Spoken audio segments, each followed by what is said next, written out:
Indifference curve की help से consumer equilibrium कैसे निकालते हैं, आज के इस टॉपिक को पूरा देखने के बाद आपको क्या क्या सीखने को मिलेगा ये हम देखते हैं इस स्लाइड में। देखिए, to the end of this video you would have learn this many things. Number one, matching the slopes of indifference curve and budget line. Number two, can indifference curve be higher than the budget line. Number three, consumer equilibrium with the help of indifference curve and budget line, जो हमारा main topic है इसका।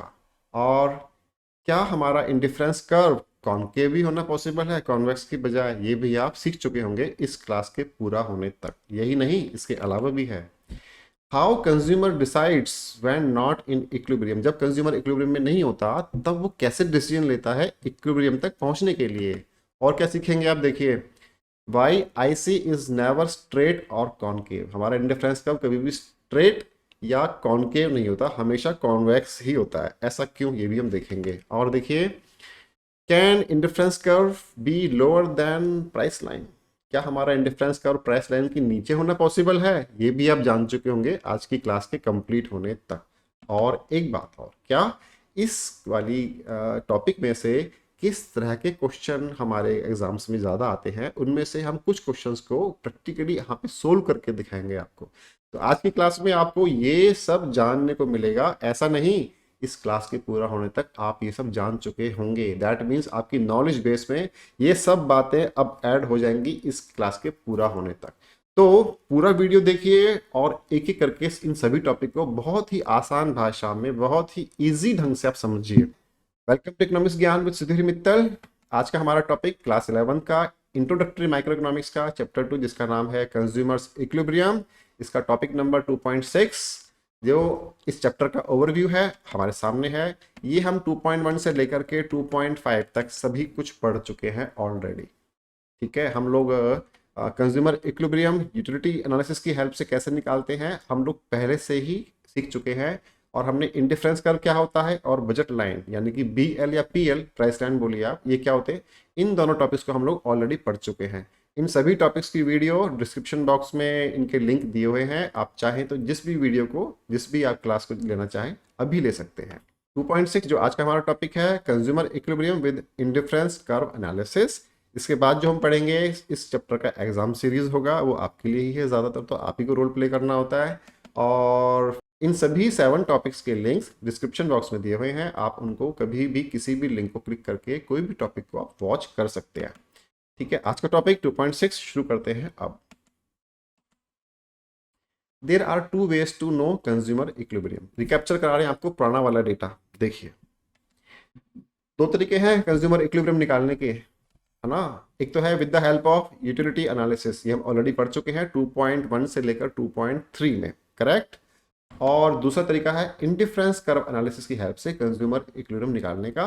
इसको हमने 2.4 से शुरू किया था, 2.5 हम ऑलरेडी कर चुके हैं। अब 2.6 में इस वाली टॉपिक को हम लोग कंक्लूड करेंगे आज। देखिए, ये एक मेन फिगर है जो हमको आज की क्लास पहुंचाएगी, जहां पर जो रेड कलर में शो है ये तो है हमारा बजट लाइन यानी कि प्राइस लाइन। इसका एक और नाम है बजट कॉन्स्ट्रेंट। और जो ब्लू कलर का जो कर्व है कुछ टर्न के साथ, ये है हमारा इंडिफरेंस कर्व। तो जहां पर ये दोनों, एक लाइन है और एक कर्व है ना, जहां पर ये दोनों एक दूसरे को टेंजेंट टच करती हैं, इस वाले पॉइंट को हम, जहां पे मेरा कर्सर है अभी, इस वाले पॉइंट को हम कहते हैं कंज्यूमर इक्विलिब्रियम। इसकी डिटेल में क्या है, ये कैसे निकालते हैं इसको आप समझ जाएंगे इस पूरी क्लास में। ठीक है, consumer equilibrium with the help of indifference curve. Okay, consumer equilibrium means the point where a consumer gets maximum satisfaction with following 2 conditions satisfied। अगर ये 2 कंडीशंस जो हम नीचे अभी बताएंगे, अगर ये दोनों कंडीशन सेटिस्फाई हो रही हैं तो consumer equilibrium with the help of indifference curve होना पॉसिबल है। कंडीशन नंबर 1 देखिए, slope of indifference curve must touch the slope of budget line या प्राइस लाइन। जो बताया था ना इससे पहले वाले स्लाइड में कि 2 कर्व है, एक ऐसे है बजट लाइन का और एक ऐसे है। तो ये जो दोनों लाइन है, कर्व है, ये दोनों एक दूसरे को एक किसी पॉइंट पे टच करना चाहिए इनको। तो वो जो एक तो ये टच करना की कंडीशन आई कि ये टच करना ही चाहिए, ना तो क्रॉस हो और ना ही अनटच हो, टच करना चाहिए केवल। ठीक है, ये तो हो गया फर्स्ट कंडीशन। इसको हम दूसरी भाषा में क्या लिखते हैं, that means IC must be tangent to budget line या प्राइस लाइन, और वी कैन से दैट हमारा MRS/XY must be equal to PX/PY। आप कहोगे सर ये क्या हो गया, MRS/XY क्या होता है? देखो, हम MRS/XY को 2.4 क्लास में पढ़ चुके हैं पहले से। जिन्होंने नहीं पढ़ा है अभी वो जाएं डिस्क्रिप्शन बॉक्स में और 2.4 पर क्लिक करके पहले वो पढ़ लें, थोड़ा फास्ट मोड में पढ़ लें, ताकि फिर वो जल्दी से 2.6 पे आ सकें। तो MRS/XY होता क्या है, छोटा सा बता देता हूँ आपको। ये होता है slope of indifference curve. Indifference curve के स्लोप को ही हम MRS/XY बोलते हैं, marginal rate of substitution between x and y। जब ये इक्वल टू हो जाए किसके, PX/PY के। अब कहोगे सर ये PX/PY क्या है? इसको हम कहते हैं स्लोप ऑफ बजट लाइन, तो या प्राइस रेशियो, है ना। इसका जो अच्छा नाम क्या है, प्राइस रेशियो, और यही बजट लाइन का स्लोप होता है। तो इसको हम पढ़ चुके हैं 2.5 में। जिन्होंने ये भी नहीं पढ़ा कि PX और PY क्या होता है या स्लोप ऑफ बजट लाइन क्या होता है, वो अभी इस वाली वीडियो को यहाँ पे पॉज करके अनदर 2.5 जिसका लिंक इसके डिस्क्रिप्शन बॉक्स में दिया हुआ है, आप उसको जाके उसको पहले फास्ट मोड में पढ़ लो, फिर आप यहाँ पे वापस आएँ, तब आपको ये वाला जो टॉपिक है अच्छे से समझ में आएगा। तो ये इन शॉर्ट मैं फिर रिपीट कर रहा हूँ। पहला कंडीशन क्या है कि हमारा slope of indifference curve must be equal to slope of budget line. तो ये कंडीशन अगर पूरा हो गया तो हमारा इंडिफरेंस कर्व का हेल्प से कंज्यूमर इक्विलिब्रियम निकल आएगा। लेकिन एक कंडीशन और भी है, वो क्या है देखिए,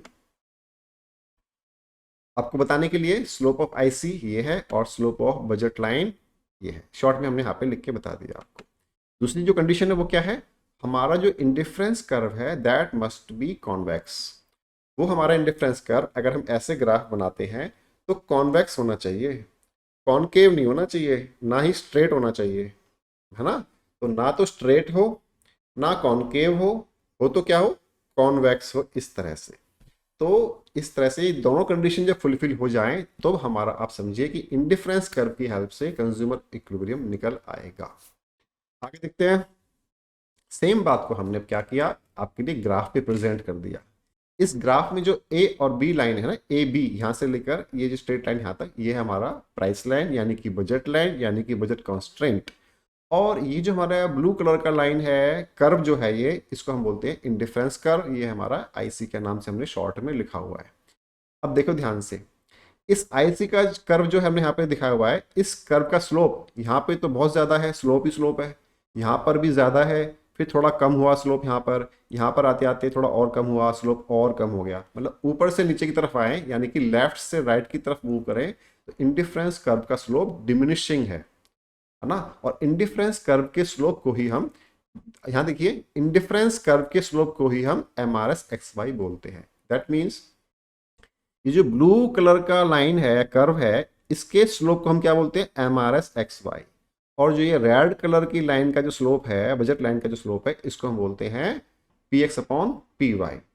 तो जब ये दोनों इक्वल हो जाएं, देखिए दोनों के दोनों इक्वल कहाँ हो रहे हैं, केवल E पॉइंट पर, है ना, जहाँ पे रेड कलर का पॉइंट है, E जहाँ हमने लिखा हुआ है, केवल इसी पॉइंट पे ये दोनों स्लोप्स इक्वल हो रहे हैं। अब ध्यान दीजिए, मैं आपसे ये नहीं कह रहा कि जहां पर बजट लाइन और इंडिफरेंस कर्व इक्वल हो जाए, आपसे मैंने ये नहीं कहा, ये है भी नहीं। मैंने क्या कहा है, जहां पर स्लोप ऑफ बजट लाइन और slope of indifference curve equal हो जाए, वहां पर हमारा कंज्यूमर इक्विलिब्रियम निकलता है। आपने बात को कैच किया, नहीं किया तो अभी पॉज कीजिए, थोड़ा सा बैक कीजिए, फिर से आइए, 10 सेकंड 20 सेकंड का बैक करके फिर से सुनिए इस बात को। मैं रिपीट भी कराऊंगा फिर से आपके लिए। क्या मैंने ये नहीं कहा कि जहां पर प्राइस लाइन और इंडिफरेंस कर्व इक्वल हो जाए वहां पर कंज्यूमर इक्विलिब्रियम होता है, नहीं नहीं, ऐसा नहीं है। मैंने क्या कहा, जहां पर slope of budget line equal to हो जाए स्लोप ऑफ इंडिफरेंस कर्व के, वहां उस पॉइंट पर हमारा कंज्यूमर इक्विलिब्रियम निकलता है। तो अब हमने जो अब तक आपको बताया वो सेम बात हमने यहाँ पे लिखी भी हुई है कि जो नीचे से शुरू करते हैं, जो हमारा ये ब्लू लाइन का जो स्लोप है IC, स्लोप ऑफ MRS/XY, ठीक है, ये हमारा इंडिफरेंस कर्व का स्लोप है। और जो हमारा ये रेड लाइन के ऊपर हमने ये कॉल आउट बॉक्स दिखा हुआ है, PX/PY, ये क्या है, स्लोप ऑफ द बजट या प्राइस लाइन, ठीक है। और जहां पर इक्वल हो रहे हैं पॉइंट E पर हमारा MRS/XY, दैट मीन्स इस लाइन का स्लोप इक्वल टू हो रहा है इस लाइन के स्लोप से, यानी कि PX/PY से। तो यहां पर E पॉइंट पर हमारा कंज्यूमर इक्विलिब्रियम निकलेगा। और देखते हैं स्लाइड पे क्या है। Explanation, in this graph consumer is in equilibrium at point E, हमने आपको अभी बताया, where he buys 7 units of good X and 6 units of good Y. मतलब वो जो बंदा है वो 7 यूनिट्स तो परचेस कर रहा है गुड एक्स की और 6 यूनिट परचेस कर रहा है गुड वाई की, तो इस कॉम्बिनेशन पे उसका कंज्यूमर इक्विलिब्रियम हुआ। This is the maximum satisfaction he can buy from his given income, यानी कि अपनी बजट लाइन पर रहते हुए, अपनी इनकम के अंदर अंदर रहते हुए, इनकम से फालतू खर्चा ना करते हुए या इनकम के इक्वल खर्चा करते हुए वो मैक्सिमम कितना सेटिस्फैक्शन रिसीव करेगा। तो वो कौन से कॉम्बिनेशन हुआ, वो 6y और 7x, ये जो कॉम्बिनेशन हुआ, इसी कॉम्बिनेशन से उसको अपनी इनकम के हिसाब से मैक्सिमम सेटिस्फैक्शन मिलेगा और यही पॉइंट ई उसका कंज्यूमर इक्विलिब्रियम है। तो ये पॉइंट आपको अच्छे से क्लियर हो गया होगा। आगे पढ़ते हैं। The equilibrium occurs at point where MRSXY और MRSXY का दूसरा इंटरप्रिटेशन क्या है, consumer's desired substitution between x and y, मतलब कंज्यूमर किस रेट से x गुड को y गुड से रिप्लेस या सब्स्टिट्यूट करना चाहता है। ये तो हो गया MRSXY meets the px upon py, है ना। और ये px अपॉन py क्या है, substitution between the two goods as allowed by prices of x and y and consumer's income. मतलब कहने का क्या हुआ, ये जो ब्लू कलर का लाइन है वो तो बता रहा है कंज्यूमर अपनी इच्छा से चाहे तो मतलब x गुड को y गुड से रिप्लेस किस स्पीड से कर रहा है। और ये जो px अपॉन py है ये क्या है, ये है कि कंज्यूमर अपनी इनकम को देखते हुए प्लस x गुड का प्राइस और y गुड का प्राइस को देखते हुए x गुड को y गुड से किस रेट से रिप्लेस कर पा रहा है। तो ये जो पॉइंट है जहां पर ये दोनों पॉइंट आपस में मैच किए, जहां पे ये दोनों कर्व आपस में टेंजेंट हुए, टच किया इन्होंने, वही पॉइंट हमारा कंज्यूमर इक्विलिब्रियम है। ठीक है, आगे देखते हैं। Can MRSXY be greater than और लेस देन PXPY। इस टॉपिक पे अलग से क्वेश्चन बनता है, एग्जाम में आता भी है। तो हम यहाँ पे कह रहे हैं क्या जो MRSXY है, स्लोप ऑफ IC, क्या ये स्लोप ऑफ प्राइस लाइन से कम या ज्यादा हो सकता है। देखिए इस ग्राफ में 3 इंडिफरेंस कर्व हमने बनाए हैं, IC1, IC2 और IC3। IC1 एग्जैक्टली उस पोजीशन पे है जो अब तक हमने पढ़ा, ठीक है। IC3 इस IC1 के ग्रेटर देन है ना। IC3 is greater then IC1, ऊंचा है ना, उससे हायर है। और IC2 is less than IC1, IC2 हमारा IC1 से नीचे की तरफ है। तो क्या ऐसा पॉसिबल है, क्या मतलब ये जो पॉइंट ई तो हम जानते हैं इक्विलिब्रियम का, क्या पॉइंट F और G पर भी हो सकता है कंज्यूमर इक्विलिब्रियम, या H पर भी हो सकता है। देखते हैं। A consumer can not take H because it is out of his budget. भाई H तो उसको मिलेगा नहीं, क्यों, उतने पैसे नहीं है उसके पास। कंज्यूमर का जो बजट है ना, ए बी जो ये बजट लाइन है, इस बजट लाइन से काफी ऊपर है IC3, और IC3 पर है क्या पॉइंट H। तो H वाला कॉम्बिनेशन तो वो X और Y का नहीं खरीद सकता, उतने पैसे नहीं है उसके पास, तो H को तो आप भूल जाइए, ये तो हो नहीं सकता। That means IC can not be higher than the budget line या ग्रेटर देन बजट लाइन। देखो हो गया ना आंसर, एक का तो आंसर हो गया। हमने पूछा था स्टार्टिंग में क्या MRSXY बी ग्रेटर देन और लेस देन PXPY, तो ग्रेटर देन का तो आंसर मिल गया, नो। और देखते हैं जी, will not like to take F और G। मतलब कंज्यूमर का जो F और G है, ये दोनों पॉइंट आप देखो तो बजट लाइन पर भी है और इंडिफरेंस कर्व पर भी है ना। IC2 पर तो है ही, और ये F और G जो है जो ये बजट लाइन पर भी है। तो यानी कि ये दोनों पॉइंट, यानी कि ये जो कॉम्बिनेशन है, कॉम्बिनेशन F और कॉम्बिनेशन G, ये दोनों जो कॉम्बिनेशंस हैं ये उसके बजट में भी हैं। तो क्या उनको लेना चाहेगा। देखिए he won't choose low satisfaction at low IC। भाई आपको हमने ना इंडिफरेंस मैप वाले कंसेप्ट में जो हमने 2.4 में पढ़ाया था, इंडिफरेंस मैप में हमने पढ़ाया था कि कंज्यूमर के लिए क्या अच्छा होता है, जितना ऊंचा होगा ना IC कर्व उतना उसको ज़्यादा सेटिस्फैक्शन मिलेगा। तो वो देख रहा है कि यार F भी मेरे बजट में है, E भी मेरे बजट में है और G भी मेरे बजट में है, लेकिन जो E है ना वो उससे ऊंचे वाले IC कर्व पर प्लेस्ड है। IC1 is higher then IC2। तो वो देखेगा कि यार मैं नीचे वाले IC कर्व पर क्यों जाऊं जब मेरे को मेरे बजट में ऊपर वाले IC का कॉम्बिनेशन है। तो इसलिए वो एफ को और जी को दोनों में से किसी को नहीं लेगा, है ना, क्योंकि वो हायर, हमेशा हायर वाले आईसी पे जाने के लिए चाहेगा। अच्छा, इस वाले पे जा नहीं सकता आईसी 3 पे, क्यों? क्यों वो इनकम से बाहर है। तो उसके बाद दो ही ऑप्शन है, या तो आईसी 1 पे रहे या आईसी 2 पे रहे। तो आईसी 1 पे रहना चाहेगा because IC 1 is greater then या हायर देन आईसी 2। तो ना एफ को लेगा और ना जी को लेगा। विल टेक ओनली ई, तो क्या करेगा वो? भाई एच भी नहीं, एच एच उसके बजट में नहीं है, एफ और जी उसको पसंद नहीं है, तो बचा क्या? ई। तो he will take only E. कंज्यूमर कहाँ पे रहेगा? ई पॉइंट पर रहेगा, जहाँ पे हमारा इंडिफरेंस कर्व बजट लाइन को टच करते हुए निकल जाता है। अगर क्रॉस कर रहा है, माउस को फॉलो कीजिए, अगर क्रॉस कर रहा है इंडिफरेंस कर्व, तो उस वाले कर्व पे नहीं रहना चाहेगा।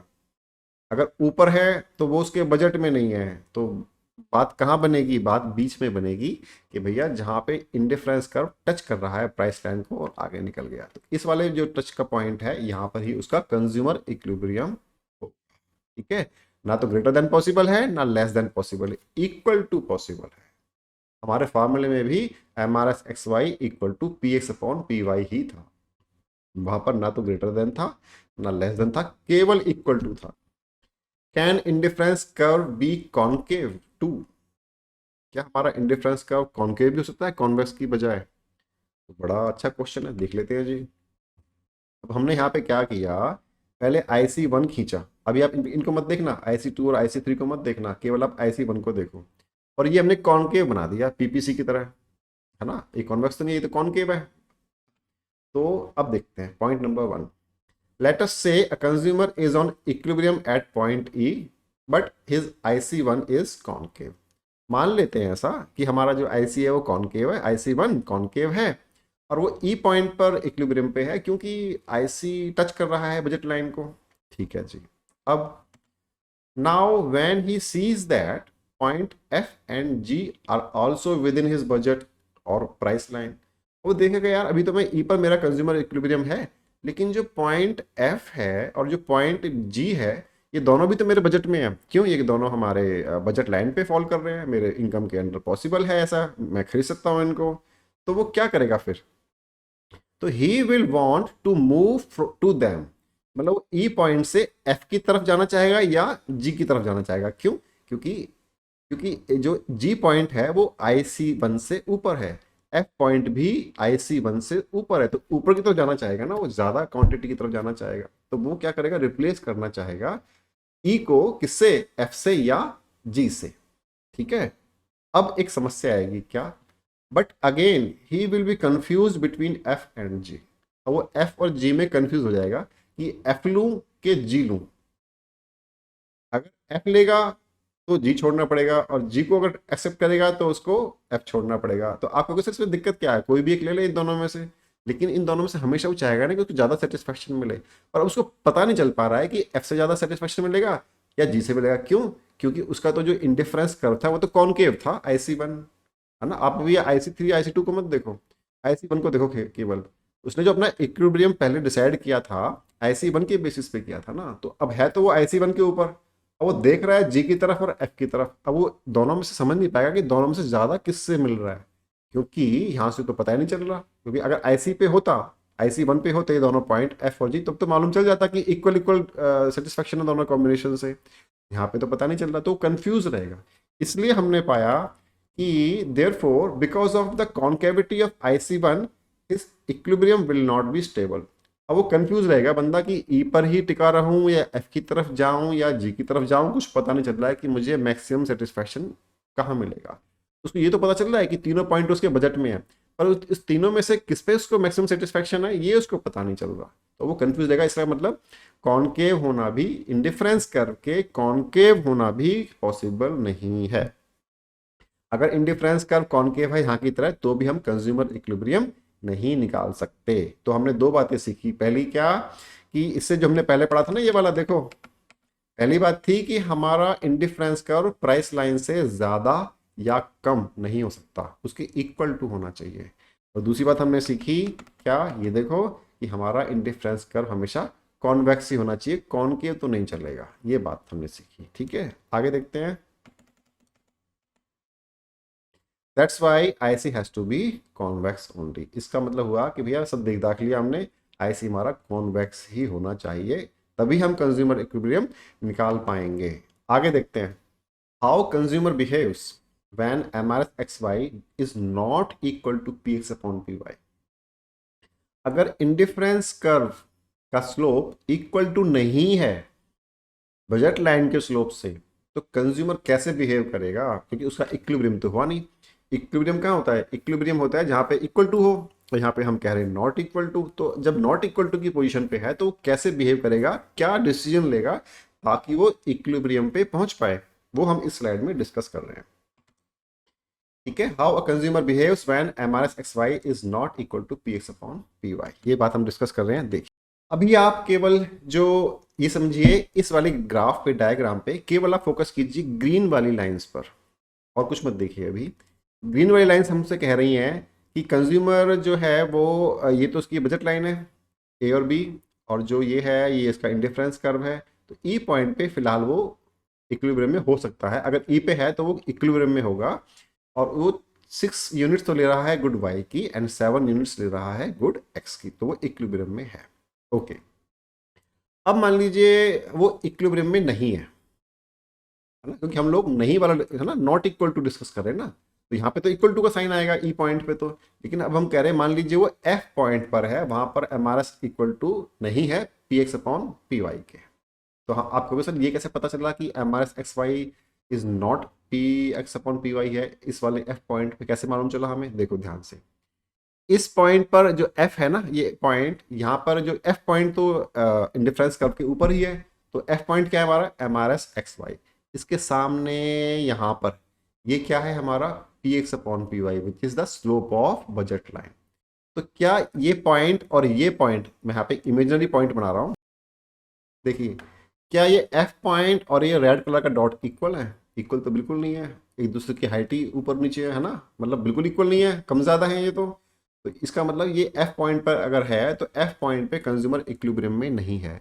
यहाँ पर इस पॉइंट पे क्या हुआ, देखो इंडिफरेंस कर्व का स्लोप एफ पॉइंट पे ज़्यादा है प्राइस लाइन के स्लोप इस वाले पॉइंट से, जहाँ मेरा रेड वाला अभी मैंने एक डॉट क्रिएट किया है। ठीक है, तो जब हमारा ऐसा सिचुएशन हो कि M R S X Y is greater than P X P Y, जो ये वाला पॉइंट है ना, जो F point is higher than या ग्रेटर देन दिस वाला पॉइंट, तो क्या करेगा, इसका मतलब तो पहले ये निकला कि G F it means F is out of budget for the consumer. पहली बात तो ये है कि जी एफ बजट तो इक्विलिब्रियम है ही नहीं, और केवल यही बात नहीं कि इक्विलिब्रियम नहीं है, ये इसके बजट में भी नहीं है। क्यों, क्योंकि वो इस प्राइस लाइन से बाहर तो कुछ खरीद ही नहीं सकता, उसकी इनकम ही नहीं है, उसके पॉकेट में पैसे नहीं है इतने, तो ये एफ जो है उसकी इनकम से बियॉन्ड है, इसलिए ये इसके आउट ऑफ बजट है।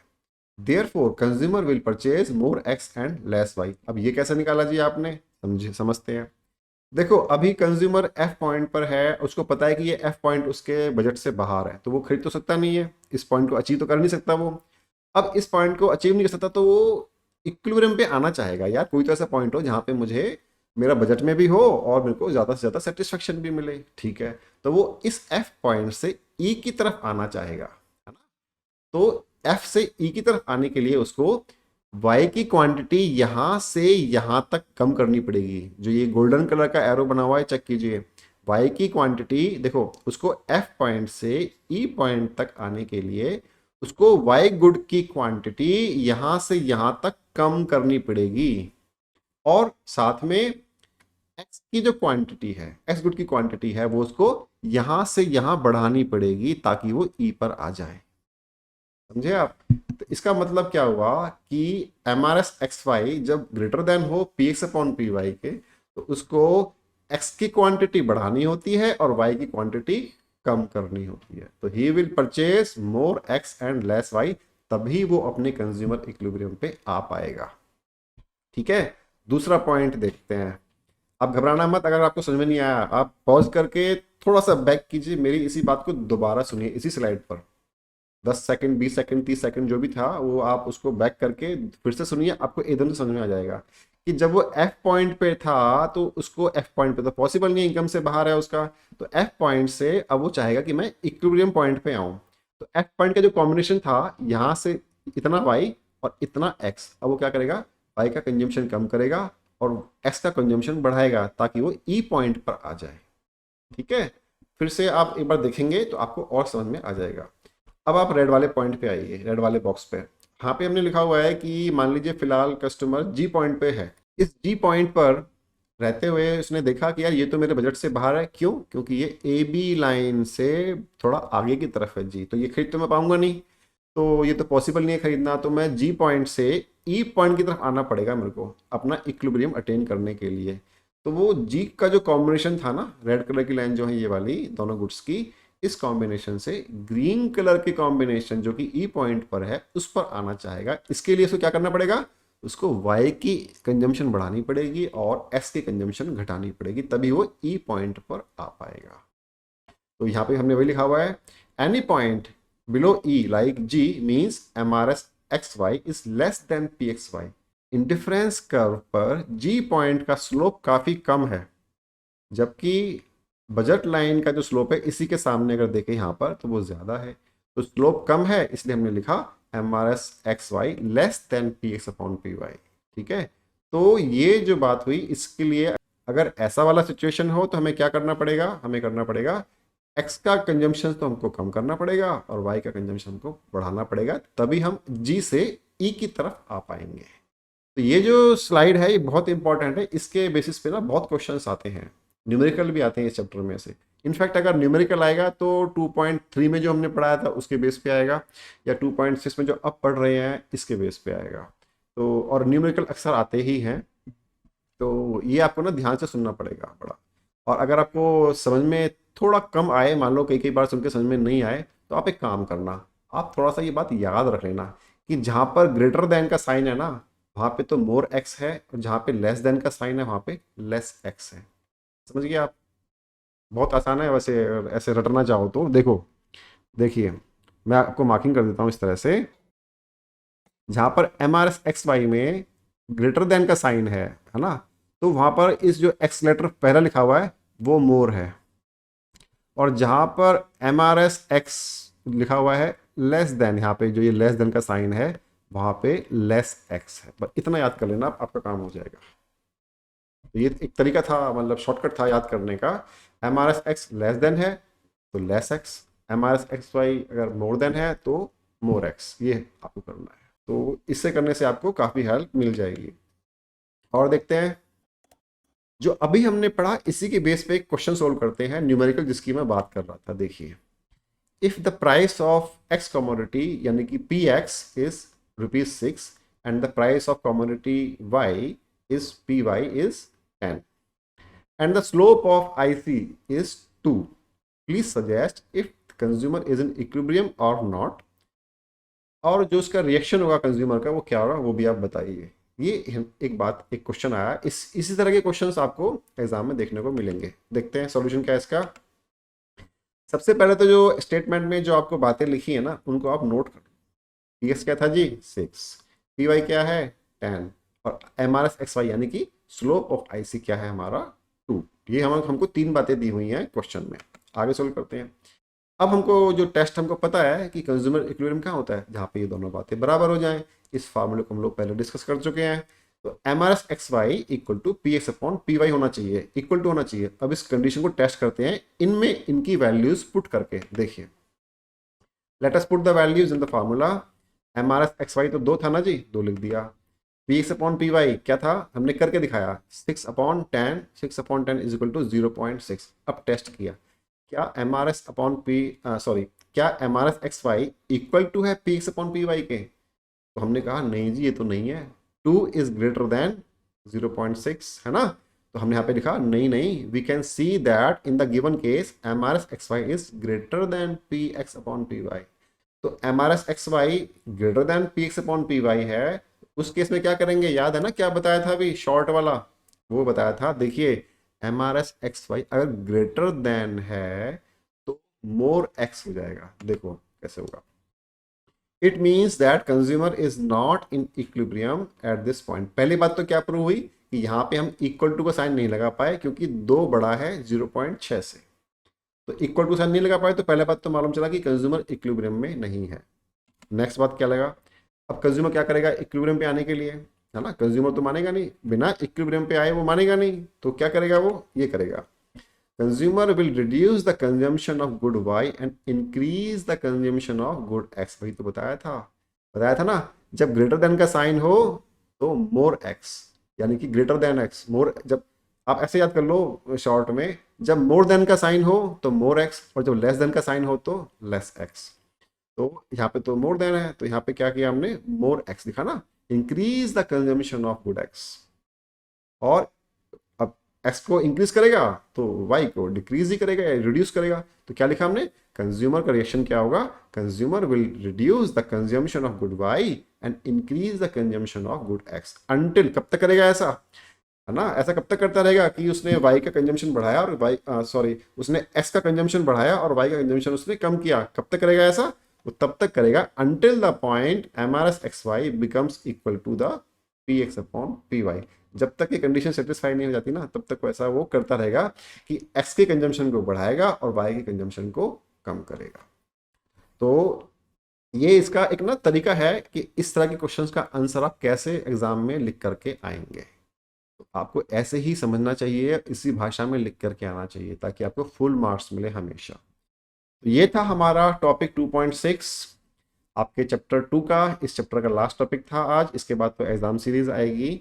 इसकी एग्जाम सीरीज को आप जरूर देखें, इसमें बहुत अच्छे टाइप के क्वेश्चंस की कलेक्शन है, और उन कलेक्शंस को देख करके आपको ना, अगर आप उनको थोड़ा सा प्रैक्टिस कर लेंगे तो आपको इस चैप्टर में बिल्कुल मास्टरी हो जाएगी, और काफ़ी लंबे टाइम तक वो आपको ना मास्टरी पे करेगी। हमारे चैनल को सब्सक्राइब कीजिए, अपने फ्रेंड के साथ शेयर कीजिए, इस वीडियो को लाइक कीजिए। आपसे मिलते हैं टॉपिक नंबर 2.7 में बहुत जल्दी। Thank you very much.